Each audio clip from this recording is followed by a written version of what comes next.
Hello and welcome back to LindaZ's for the Thursday morning video. Today, actually, I am excited, and before I get going, here we have a Brother machine set up. Brother is the subject this week. Last Tuesday, we had a wonderful cocktail where we were pre-launching the top-of-the-line Brother new sewing machine and embroidery machine. It is called Avenir. That is a French word for the future. So if you want to or are interested at all in that new top-of-the-line machine, they have a limited 1,000 versions. 1,000 of the first 1,000 people who come can get one of the limited top-of-the-line new Brother machines. And we are actually going to have another cocktail on Tuesday, the 30th of July from 5:30 to 7 p.m. So if you are in the area, if you've already owned a Brother machine, if you love how easy they are to use, or you have a Luminaire right now and you want to know, just get a little bit of an idea of what they've come out with, the latest, greatest in the Brother world, come and see us at that next cocktail, or if you don't have time to come to that one, please come and see us anytime at LindaZ's, because we are in the know and we are able to answer your questions about that new machine. They are launching it. We get to see it in New Jersey in August. However, we have some of the spec sheets, and so we do know some of the great features that machine is going to have. So that limited 1,000 has a special color, and some other special features that you might want to know about, so please come and join us for that. Hi sewing friends, it's Linda here. The wonderful thing about this channel is that it's a tribute to sewing, quilting, and embroidery. We showcase an array of machines that will fit every project that you can even imagine. Do you enjoy our content? Well then please lend us your support with a subscription, a like, a comment, positive comments. We love hearing from you. For product inquiries, just LindaZ's.com. It's always open. We have a dedicated sales staff that look forward to helping you make the right choice with your future machine needs. And let's embark on today's sewing journey. So I wanted to get into today in our project some of the ease of use on the Brother machines. This is a 3700D, so it's a mid-range Brother machine, but it has a lot of the features. It's sort of married to the top of the line because there's a lot of the features that the top of the line has. And one of those features that I really like is that you can take any of your embroidery designs that you have in the machine built in, or if you bring them in, and you can convert them into applique, so applique pieces. So but basically you can have an outline stitch around the outside of each of those designs, and automatically that is a step that you can add to your embroidery function, and you create these appliques. So today what I'm going to do is I'm going to be doing monogramming. There's also a very large selection of applique editing functions that are inside this machine too. So I've gone ahead and I've set up on the 3700D over here on the screen. You can see we're going to be happy. So just wanted to add that to something over here. The toweling that we carry at LindaZ's, we have these on the bolt. So they're already hemmed the lengthwise, and so you would just cut a piece of whatever kind of toweling. I think right now we have at least 7 or 8 different types of toweling at the store. This one is just a beige and a white striped toweling, and I've gone ahead and pre-washed it at home. And so the hem that's here along the length is there, but when I'm finished with this project, I will go ahead and create the hem here on each short end of my table runner. This is going to be a table runner, and I'm going to put the words "Be Happy" right down the center here, and I just thought that would be kind of a fun way to show you how to do this applique function that's inside of the 3700.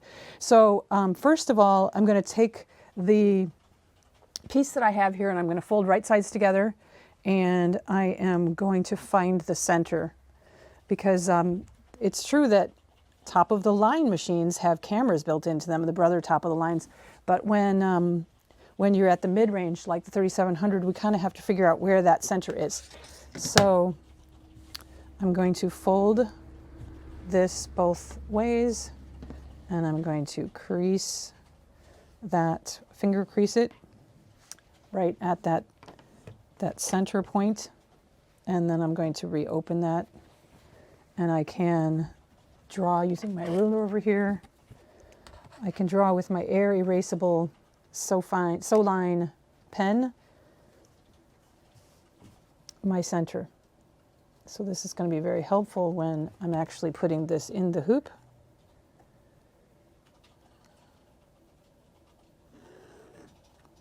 Okay, so I have my crosshair that marks my center. I don't know if you can see that very well. I can actually see it, but so then this will erase itself. This will erase itself with air, so it's air erasable.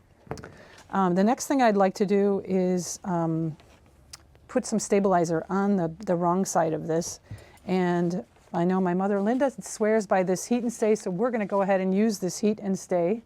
So what it is, it's a cutaway stabilizer that has a fusible side and a non-fusible side. So we're going to fuse this to the wrong side.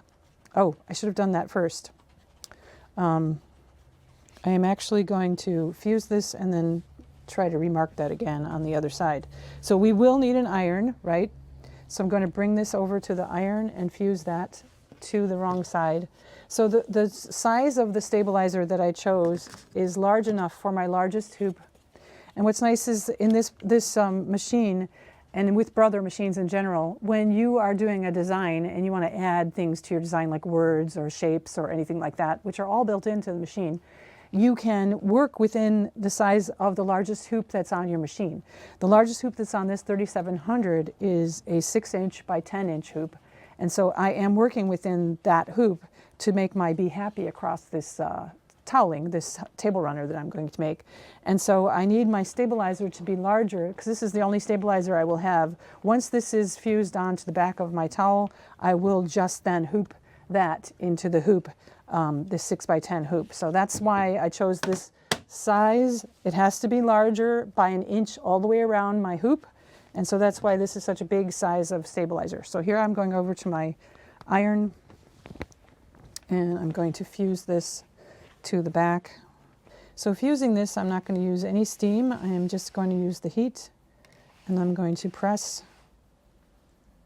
as some of our friends at R&K, because this is an R&K product, would say, press it, press it, press it. Or Kathy Quinn, press it, press it, press it. That's a shout out to Kathy. I hope she's doing well. Oh, actually, I can see my crosshair through this now that it's being fused. So now that the fusible is sort of being fused into the fabric, it's become translucent and I can actually see through it, so I don't need to remark my crosshair. All right. So what this does is it stabilizes my toweling to be able to embroider then, so that my embroidery will last longer. So now that we've got this fused on, what I would also like to do is show you that I've used a applique. So I've got this Steam 2, which is in a box like this. We sell it by the yard over at LindaZ's. I grabbed some out of this box. You can see it here from above. Steam 2. So yeah, we can cut those by the yard. So I've got, from my piece of Steam, I have taken away 1 layer of the paper, so it's got 2 layers of paper on it, and I've stuck to my fabric that will become my applique a piece of the Steam. So since we're at the iron, I'm just going to go ahead and fuse this piece of Steam to the wrong side of my applique fabric. My applique fabric is going to be a creamy white that is similar to the color of the white that's on my toweling. So same thing here, I'm just going to apply pressure and heat to the fusible Steam 2 product so that it will adhere to the wrong side of my white applique fabric here. And this is going to give the applique lettering structure after I've sewn it, and for any future washings and things like that. Because whenever we have linens like that for a home, they're made to be used and they can get stains, and so we can wash them. And so washing them can fragilize them, but if we have things like this on the back of the applique, that should be no issues. Okay, so there we go. I'll let that cool, and when that is cool, that's when we'll peel away that paper. So here I am going to place this stabilizer wrong side down, and I am going to center my center into the center of my hoop as much as I possibly can, so I can see on the back here where my folds are and get them to line up with the centers as much as possible. And then I can slide this guy in here. There we go. So it's true that my words are going to read in one single direction, which is fine. All right. So I can use this handy tool that I have here with the machine to tighten the hoop. Just a couple turns. I don't have to go that tight because it is very sturdy in there already. Okay, looks good. Bring that over to the machine. Got my machine set up with a pre-wound white bobbin, brother bobbin in there. And I've got a beige thread on the top, an embroidery thread that is the same color beige as the beige that's on the toweling. Okay, so now because I'm all set, I can end edit over here. So I could I guess I could explain a little bit on the screen what I actually did. So I chose one of the fonts, and I did, between the two words B, B-E, and happy, I did put 2 spaces just to be able to have a little bit of space. I could have played with that a little bit more in the font edit, but with the 2 spaces, I was really happy with that. I can see that my letters are going to be 1.19 inches tall, so that's kind of skinny down the center of my beige stripe here, and then almost 10 inches wide. So that will almost take the entire length of my largest hoop, which is great. So what I did here was I went into the font, first of all, to get the applique of the lettering, I did go to the spooling, and which is the color choice, the color select icon. And if you go to page 4 of that selection, you can see at the bottom there are the choices of how you can create an applique. And so those are different choices for editing your embroidery designs within the machine. So I already did that, and then I also, in the font edit, I chose multicolor so that each lettering would have a separate stop in between each letter. So that helps also. And so I'm going to edit end, go to embroidery, and you can see that first it's going to give me the outline of all the letters for where to place my applique.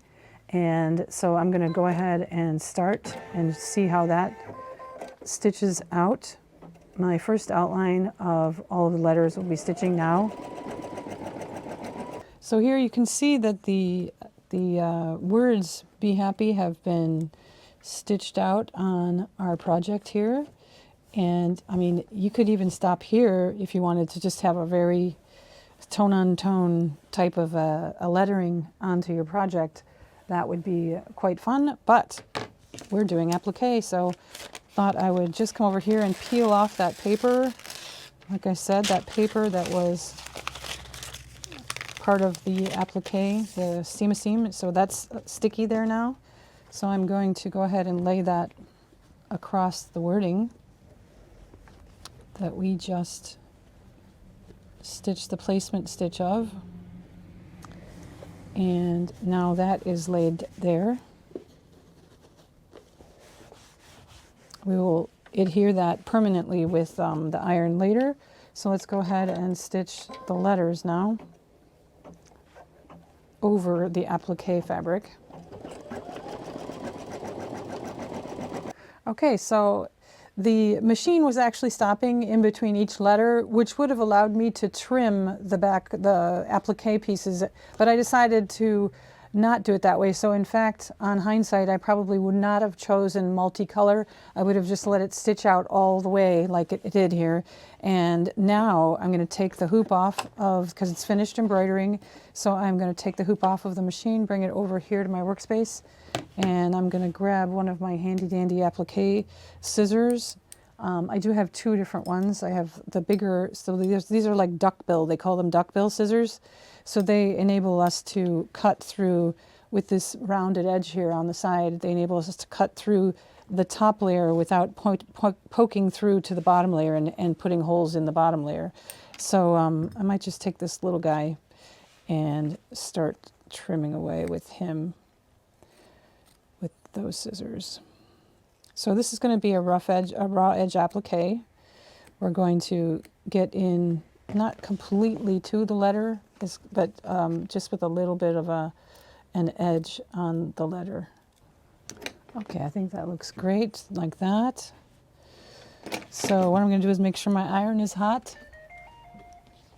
I'm going to take this out of the hoop. I can use my tool to unscrew if I need to. So all of this does have, all of these letters, what's left of the letters, does still have the Steam 2 on there. So when I go ahead and press this down, it's going to make that permanent. So none of that will fray.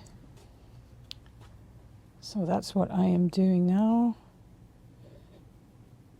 I'm pressing and holding to make that permanent bond of that applique, Steam 2. And then we can go ahead and trim away the stabilizer that's on the back also. So we can heat that to let that release.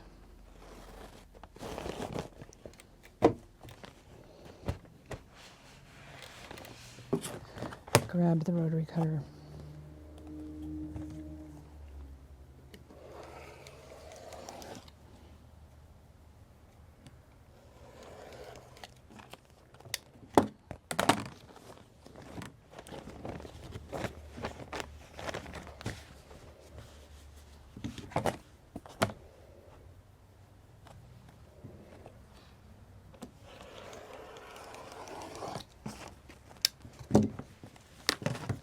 And then my last two pieces I can just trim with my scissors here off of the end. Perfect. So I can go and press that again, but this is my finished project. Be happy, very cute for my table runner. The next thing I have to do now is just hem up. Actually, I was going to even up. I like to call it giving it a haircut. After I had pre-washed all of this, this is a little bit of fraying that happened.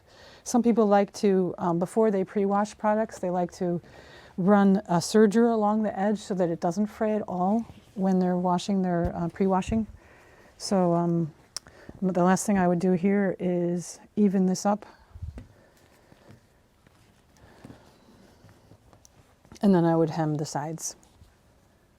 Yeah, because it doesn't look perfectly even here.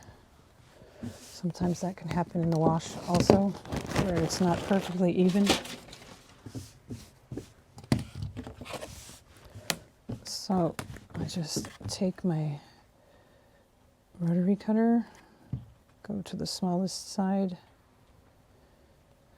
and even that up.